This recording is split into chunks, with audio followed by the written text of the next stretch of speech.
Eu tô ficando cada vez mais xarope. Eu tava assistindo televisão aqui, o jogo do Real Madrid. Aí saiu o gol do Valverde. Eu tava aqui pra começar a gravar o vídeo, tô vendo o jogo aqui. Aí saiu o gol do Valverde, vocês viram o golaço do Valverde? Aí eu comecei a falar, vou trocar ideia aqui com o pessoal falando do gol do Valverde. Comecei a falar, Real Madrid tá falando, tava jogando, o Valverde fez 3 gols contra o City na Liga dos Campeões, agora acabou de fazer um golaço, que legal, não sei o quê. Aí eu percebi que o microfone tava aqui, eu tava gravando sem microfone.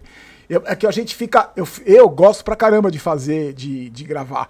E aí a gente fica trocando ideia, parece que a gente tá trocando ideia. Aliás, ontem a gente fez a live, né, no pós-jogo, antes do QG Tricolor. Eu tô gostando pra caramba de fazer as lives, porque a gente troca ideia aqui, um monte de gente tá participando, tá sendo muito legal. Convido você, todos os dias às 3 da tarde a gente está fazendo, e aí nos pós-jogos do São Paulo, que nem, por exemplo, na segunda-feira, a gente faz, em vez de fazer o vídeo às 8 do dia seguinte, a gente faz a live. Aí faz a live das 8 às 8h30 e já emenda no QG Tricolor, tá? Então, outro recado para você, a lojinha do Barolo vai voltar no Instagram, tá? Eu tô separando umas peças aqui, voltar a ter bola, separando umas blusas do São Paulo, e vai ser na segunda-feira, 2 da tarde, e a molecada vai atender lá, tá? A partir de segunda-feira, 2 da tarde. E uma das peças que vai ser essa blusa aqui, ó. Olha que legal essa blusa da Adidas aqui, tá vendo? Isso aqui, ó. Oficial da Adidas, uma blusa de frio, uma parca que chama, né? Então, produto oficial. Bem bonita, novinha, zerada, praticamente sem uso. Vai estar segunda-feira, vai estar lá, tá? Essa e outras peças também. Tem outra blusa de manga comprida quase que eu derrubo tudo aqui. Blusas da Adidas, blusa de treino. Então na segunda, bola, vai ter algum tênis. Vou colocar umas coisas novas lá. Porque graças a Deus estou precisando de dinheiro, não tenho vergonha de dizer. E vendeu bastante coisa. Eu consegui vender uns tênis que eu dei uma diminuída no preço.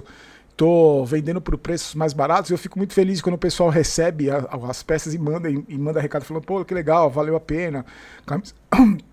Desculpa. Camisa super bem conservada e tal. Eu cuido com o maior carinho, como dessa blusa aqui. Então, desculpa, a gente gasguei. E vai estar segunda-feira a partir de 2 da tarde, tá? Meus queridos, hoje eu queria falar com vocês, o São Paulo tá buscando ainda 2 reforços. Um jogador de beirada, mas não vai ser nessa janela, tá? Eu vou explicar pra vocês direitinho, porque nessa janela de transferência acaba agora dia 27 e só pode jogador que disputou estadual.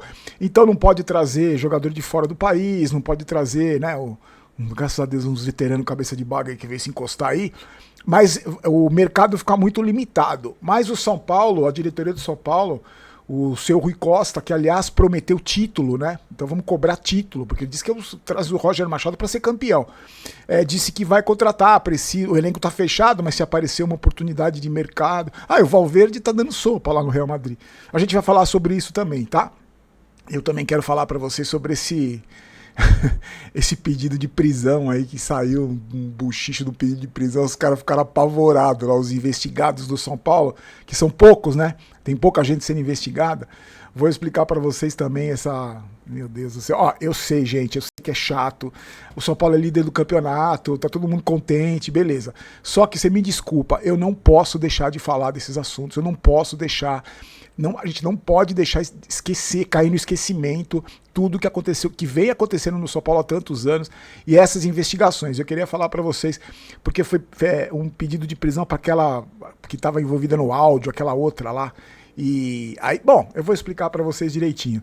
Antes, deixa eu só dar um recado para vocês, o seguinte, agora está tendo Semana do Consumidor, né? Então, Semana do Consumidor, você sabe que tem um monte de promoção, um monte de empresa fazendo promoção, um monte de coisa legal para você aproveitar. E a Hashtag vai fazer uma promoção super especial dos cursos que eles estão fazendo. Você sabe que a Hashtag tem vários tipos de curso, né? São vários tipos de curso, a gente oferece geralmente cursos gratuitos aqui. A partir do dia 17, agora vai ter a Semana do Consumidor da Hashtag, vai ser uma espécie de Black Friday. em pleno primeiro semestre. Mas é por pouco tempo, tá? Você sabe que a Hashtag é uma empresa de treinamento uma das mais importantes da América Latina. Nessa Semana do Consumidor, você vai ter acesso a vários cursos com até 50% de desconto. Inteligência Artificial, Excel, Python, análise de dados, um monte de curso legal e você sabe como funciona. No primeiro link da descrição, você clica, você vai fazer o seu cadastro e aí você tem as condições todas para você fazer os seus cursos e já ser... É um diferencial no mercado de trabalho, uma empresa séria, bacana. Então não perca, tenho certeza que você vai encontrar um curso legal para você, tá? Amanhã eu vou lembrar você de novo para você não esquecer, certo? No vídeo de ontem a gente fez a live, conversamos com os amigos e também fizemos o QG Tricolor na sequência e analisamos o jogo lá contra a Chapecoense e falamos num assunto na live sobre o Massis que bateu boca com o torcedor lá no Canindé. E eu fiquei muito indignado com essa história toda, porque ele não tem que se preocupar com o torcedor, bater boca com o torcedor. Quer dizer, ele tem que se preocupar muito com o torcedor em tratar bem o torcedor que está carregando o clube que ele dirige nas costas desde 2013, por causa das gestões incompetentes dos caras que comandavam o São Paulo, inclusive o presidente que ele era vice, o Casares. Então, em vez de ficar batendo boca com o torcedor, em vez de ficar discutindo com o torcedor, vai trabalhar, Massis, vai trabalhar. Você vai ter mais pedido de empréstimo aqui e vai trabalhar. Trata o torcedor com carinho, trata o torcedor com respeito, porque eu não estou falando dos idiotas que vão lá xingar, esses aí nem merecem consideração. Mas o torcedor que protesta, que estava lá protestando no Canindé, que te cobrou, você tem que aceitar, ser presidente do São Paulo, amigão. Você é presidente do São Paulo. Você tem que aceitar cobrança, você tem que aceitar crítica. Porque vocês aí dentro, vocês têm um ego do tamanho do Morumbi e vocês não aceitam crítica. Para vocês, só puxa-saco serve. Só jornalista puxa-saco, torcedor puxa-saco, só puxa-saco. E a torcida do São Paulo vem sendo maltratada por vocês há muitos anos. Há muitos anos a torcida do São Paulo vem sendo desrespeitada por todo mundo e principalmente por vocês que comandam o clube. Então, em vez de você se preocupar em bater boca com o torcedor, faz o seu trabalho, deixa o torcedor protestar, deixa o torcedor mostrar indignação e acerte, faça as coisas certas, porque eu tenho certeza que o torcedor vai te aplaudir. Então, se o torcedor tá cobrando, se o torcedor... Se coloca 1 minuto, sabe o que eu queria pedir para você, Massis, e para todo mundo que tá aí no São Paulo? Se coloca no lugar do torcedor por 1 segundo só, não precisa ser para sempre. Se coloca no lugar do torcedor 1 segundo, eu tenho certeza que você não vai bater boca com o torcedor, você vai entender. Se você entender o sentimento do torcedor são paulino, do verdadeiro torcedor são paulino que tem amor por esse clube, você vai entender a revolta, você vai entender a tristeza, você vai entender as cobranças. E outra, você é presidente do São Paulo, então você vai ser cobrado sempre pela grande maioria da torcida do São Paulo. A diretoria do São Paulo está fazendo renovando com todos os veteranos aí. Já renovou com o Luciano, agora deve renovar com o Caleri. E aí, a gente tem discutido muito sobre isso, e eu tenho ouvido muita opinião de vocês. Vocês já sabem o que eu penso. Eu faria uma renovação de elenco. Esses caras aí, para mim, já encerrou o ciclo desses jogadores aí. Meio que já renovou com o Luciano, agora vai renovar com o Caleri, deve renovar com o Lucas. Mas aí tem um outro lado também, porque o São Paulo não tem dinheiro para contratar, Só que eu fico pensando, quanto vai se gastar numa renovação de contrato de um Caleri? Quanto vai se gastar nesses 3, 4 anos de renovação de contrato com o Luciano?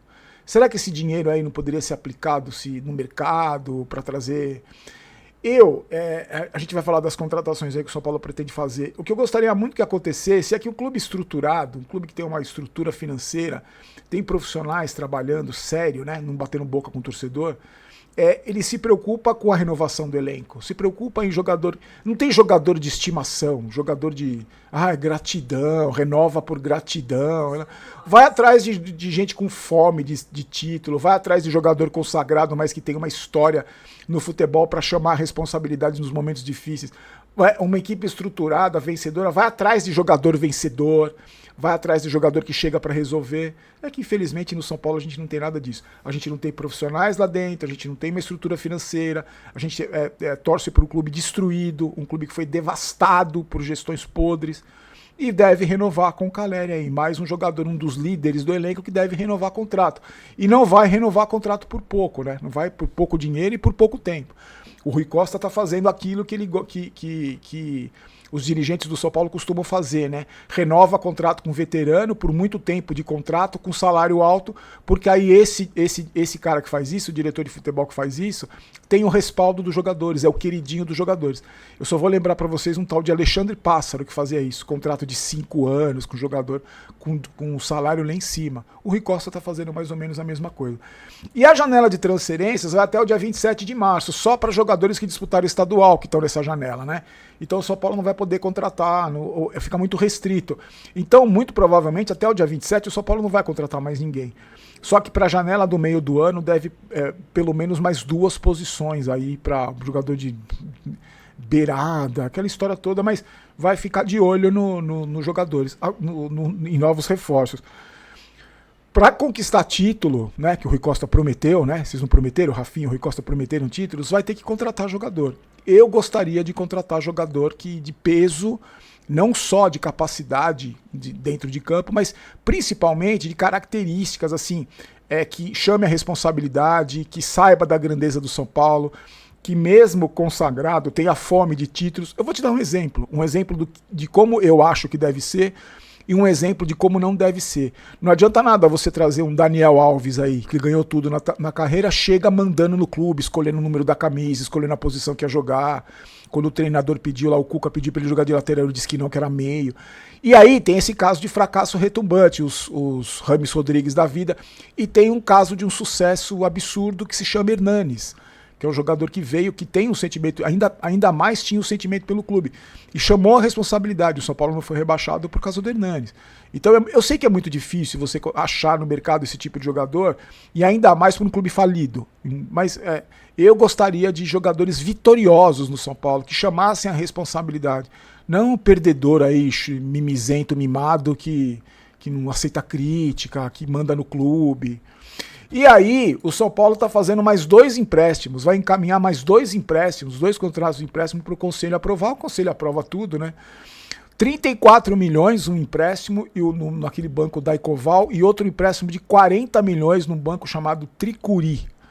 Segundo o São Paulo, é fluxo de caixa, precisa... Só que aí tem o tal do FDIC, né? Lembra? Tem um limite de pedido de empréstimo. Pode fazer limite de empréstimo. Para esse ano, para 2026, esse teto é de 270 milhões. No ano passado foi de 200 milhões.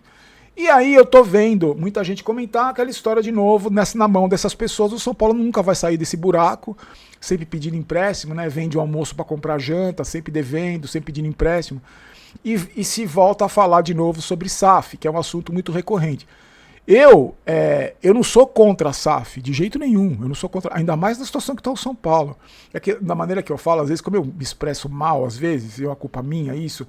Muita gente não, algumas pessoas interpretam que eu sou contra a SAF, que eu sou a favor dessa gente e sou contra a SAF. Eu não sou contra a SAF, só que eu acho que a SAF não é garantia de nada. A gente tem um exemplo claro aí, o tal do Textor aí. Ah, o Botafogo campeão da Libertadores, campeão brasileiro, e aí agora? A torcida quer matar ele, né?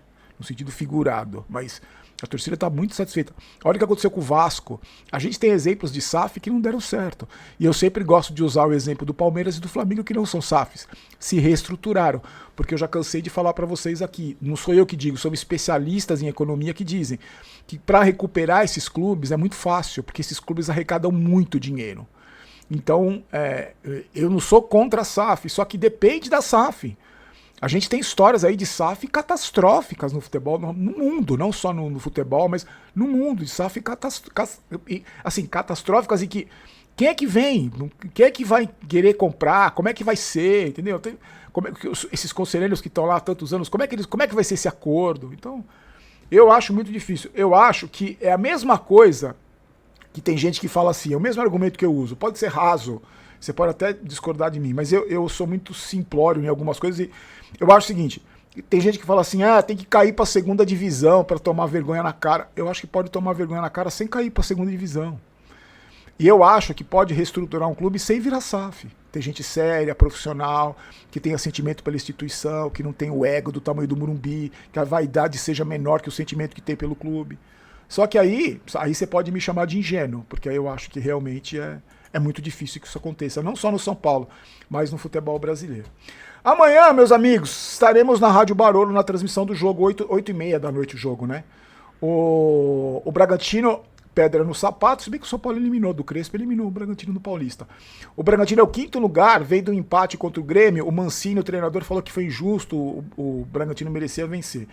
O Bragantino tem 2 vitórias, 2 empates e 1 derrota, 8 pontos em 5 jogos, fez 4 gols, sofreu 4, tem um aproveitamento de 53%. É um adversário difícil. O São Paulo vai ter, provavelmente deve ter o Enzo de volta, que teve um problema ali na posterior e deve estar de volta todos os titulares. E no QG a gente estava discutindo ontem também sobre o que o Roger vai fazer, se ele vai mexer no time, começar a colocar as ideias dele em prática. Eu acho que nesse momento não tem necessidade, Roger, de você colocar... Você está com todos os titulares, você está com o mesmo time que vinha jogando aí na mão do Crespo, foi o mesmo time que jogou contra a Chapecoense. Você fez algumas modificações no time ali no intervalo, elas funcionaram. O meu medo do Roger é que aconteça o que aconteceu com ele no São Paulo, o que aconteceu em vários clubes. Por exemplo, você tem esse time titular do São Paulo, que é o time montado pelo Crespo, né? E aí você tem aquele time titular. Aí, não é todo jogo que você vai poder jogar com o Marcos Antônio, o Danielzinho, não é todo jogo que o Caleri vai poder jogar, né? E aí o Roger vai ter que encontrar soluções. E ele nunca conseguiu fazer isso nos clubes por onde ele passou. No São Paulo tem um agravante ainda, que os reservas desses caras são tenebrosos, né? Então essa é a minha dúvida, mas vai mantendo, Roger, vai mantendo aí o que o Crespo vinha fazendo, mudou o sistema, tirou aquele esquema de 3 zagueiros que não estava funcionando, a defesa se ajustou ali, a defesa do São Paulo tem sido mais sólida. Então eu acho que nesse primeiro momento vai fazendo... Aí, vocês lembram do Carpini, né? O Carpini foi campeão lá da Supercopa Rei, campeão daquele jogo que valia a taça contra o Palmeiras, e aí começou a colocar as ideias dele, o São Paulo fez assim, ó, pum. Quando ele manteve o time do Dorival, o São Paulo foi bem. Mas aí depois que ele começou a colocar as ideias dele em prática, a gente sabe o que aconteceu. O São Paulo é o líder do Campeonato Brasileiro. Hoje eu estava saindo de casa para passear com ela, e aí o porteiro falou assim, a vaca em cima da árvore, hein? O São Paulo é uma vaca em cima da árvore, ninguém sabe como foi para lá, né? E eu falei, calma, palmeirense, o porteiro. O São Paulo tem líder do campeonato e aí tem 4 vitórias, 1 empate, né? Empatou com o Santos, não perdeu no campeonato ainda. Fez 8 gols, sofreu só 2, tem 86% de aproveitamento. Eu vou ler de novo, porque isso é tão raro de acontecer. Acho que eu nunca li isso no São Paulo, no Campeonato Brasileiro, no canal. O São Paulo é o líder do Campeonato Brasileiro com 13 pontos em 5 jogos. 4 vitórias, 1 empate, nenhuma derrota. Fez 8 gols e sofreu só 2. Tem um aproveitamento de 86%. Vamos lá, eu acho que o empate não é um resultado ruim. Não é um resultado ruim, fora de casa contra o Bragantino, mas seria importantíssimo vencer para embalar, para continuar forte no Campeonato Brasileiro. Espero vocês na Rádio Barolo. E aí, teve um pedido de prisão sigiloso no processo lá dos caras que investigam o clube. E aí os caras ficaram apavorados. A Mara ficou apavorado, o Schwartz, achando que era deles, o pedido não era para eles. Aí pediram para a justiça para mais detalhes sobre esse pedido de prisão. A justiça negou os detalhes, que não vai dar detalhe nenhum. Só que aí esse pedido de prisão seria para tal da Rita de Cássia Adriana Prado, né, que também estava sendo investigada. A justiça negou, o Ministério Público pediu em fevereiro, mas foi negado. Mas aí é aquilo, gente, a gente não pode deixar morrer esse assunto, a gente não pode deixar morrer, senão esses caras vão voltar, senão esses caras, a gente já viu isso acontecer. Eu sei que é chato, eu sei que não é um assunto que você quer ver com o São Paulo na liderança do campeonato, eu sei que dá pouca visualização, dá dislike, mas eu não vou deixar de falar desse assunto, não vou deixar de cobrar, a gente não pode deixar cair no esquecimento. Meus amigos, vou pedir um favor pra você, checa aí se você tá inscrito, era pra eu ter falado isso no começo do vídeo. O YouTube tá desinscrevendo muita gente, não só do meu canal, de vários outros canais. Se você não é inscrito, por favor, se inscreva, e se desinscreveu, só dá uma olhadinha aí. E aproveita pra deixar o like no vídeo, tá bom? A gente se encontra amanhã. Só o último recadinho da Golcase, que também vai ter Semana do Consumidor na Golcase, e aí vai ter o desconto em dobro. Eu estou completamente apaixonado pela garrafa que eu usei de presente, quase derrubei ela hoje, não derrubei. Também está na descrição do vídeo para você clicar e usar o cupom GOLBAROLO para ter os descontos em dobro, tá bom? Espero vocês amanhã então na Rádio Barolo, no YouTube, a partir de umas 8h15, por aí a gente já está no ar. E vamos ver se o São Paulo consegue mais uma vitória. Nossa, quase 20 minutos de vídeo, gente. Achei que tinha pouco assunto hoje. Fique com Deus, sorte, abraço, a gente se encontra amanhã. Tchau, tchau.